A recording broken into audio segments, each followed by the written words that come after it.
حضرت موسیٰ علیہ السلام نے دیکھا عرش کے اوپر اللہ نے ایک آدمی کو بٹھایا ہوا. کہاں دکھایا؟ عرش پر.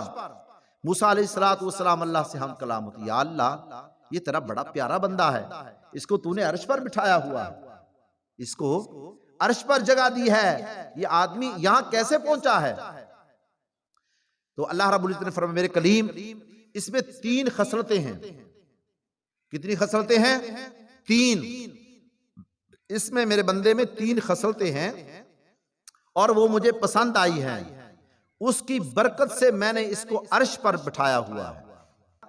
حضرت موسیٰ علیہ السلام عرض کرتے ہیں نا اللہ سے، اللہ رب العزت نے فرمایا کہ اے میرے کلیم ایک تو اپنے والدین کا بڑا فرما بردار ہے، والدین کی بڑی فرما برداری کرنے والا، اور دوسرا فرمایا اس میں یہ خوبی ہے کہ یہ کسی کو جتنا بھی مال مل جائے یہ کسی سے حسد نہیں کرتا، یہ خوش ہوتا ہے، کسی سے حسد نہیں کرتا.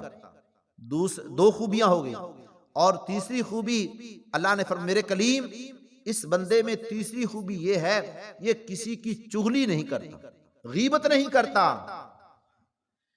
اس میں یہ 3 خوبیاں ہیں، یہ مجھے اتنی پسند ہیں، اتنی پسند ہے، اس کو میں نے اپنے عرش پر بٹھا دیا.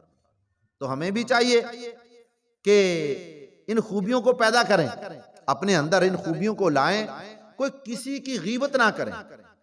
فرمایا الغیبت اشد من الزنا، غیبت زنا سے بھی زیادہ جرم ہے. غیبت زنا سے بھی زیادہ سخت گناہ ہے. اس کی کیا وجہ ہوئی؟ زنا کرنے والا اس کو پتہ ہے میں نے گناہ کیا ہے، میں نے کیا کیا ہے؟ گناہ کیا ہے، وہ اللہ سے توبہ کر لے گا، اللہ سے معافی مانگ لے گا. لیکن غیبت کرنے والا وہ سمجھتا ہے کہ میں نے گناہ کیا، وہ کہتا ہے کوئی بات نہیں ٹھیک ہے. وہ کیا کہے گا؟ یعنی غیبت کرنا بہت بڑا جرم ہے، اس لیے ہمیں غیبت سے کیا کرنا چاہیے؟ بچنا چاہیے. حسد کرنا، کسی کو اللہ نے مال دیا ہے، کسی کو اللہ نے گاڑی دی ہے، اللہ نے کسی کو یعنی جس چیز سے نوازا ہے اس پر حسد نہیں کرنا.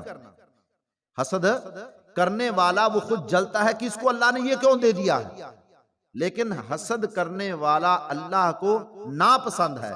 اس لیے ہمیں بھی چاہیے ہم حسد سے بچیں. ہاں یہ کہ یا اللہ جس طرح تو نے اس کو مال دیا ہے، اولاد دی ہے، کوٹھی بنگلہ دیا ہے، گاڑی دی ہے، اس کو عمرہ کرایا ہے، اس نے حج کیا، یا اللہ ایسے مجھے بھی کرا دے. یہ ثواب ہے. ایسی دعا کرنا کہ یا اللہ جیسے تو نے اس کو دیا ہے یا اللہ مجھے بھی دے دے، یہ اللہ سے دعا کرنی کیا ہے؟ یہ ثواب ہے. یا حسد کرنا کہ اس کو کیوں ملا ہے، تو یہ کیا ہے؟ یہ گناہ ہے. اور والدین کی فرما برداری، اللہ اکبر، والدین کی فرما برداری کرنا اللہ کو بہت ہی محبوب ہے کہ جو اولاد اپنے والدین کی فرما بردار ہوتی ہے اللہ کو یہ عمل بہت ہی پسند ہے. آقا نے فرمایا کچھ لوگ ایسے ہوتے ہیں جو اپنے والدین کو گالی نکالتے ہیں. صحابہ نے پوچھا یا رسول اللہ والدین کو گالی کون نکالے گا؟ فرمایا والدین کو گالی نکالنا یہ گناہ کبیرہ ہے. کیا گناہ ہے؟ بڑا گناہ، کبیرہ گناہ. صحابی کہا یا رسول اللہ ایسا بھی کوئی آدمی ہوگا، ایسا بیٹا اپنے والدین کو؟ فرمایا ہاں بات یہ ہے کہ کوئی آدمی کسی کو گالی نکالے گا، کسی کی ماں کو گالی نکالے گا، کسی کے باپ کو گالی نکالے گا، اور وہ اس کی ماں اور باپ کو اس کے بدلے میں گالی نکالے گا. یہ اس کی وجہ سے جو گالی دی گئی ہے گویا کہ اس کی اولاد نے کسی کو گالی دے کر اپنے والدین کو گالی دلوائی ہے، یہ اس نے کبیرہ گناہ کیا.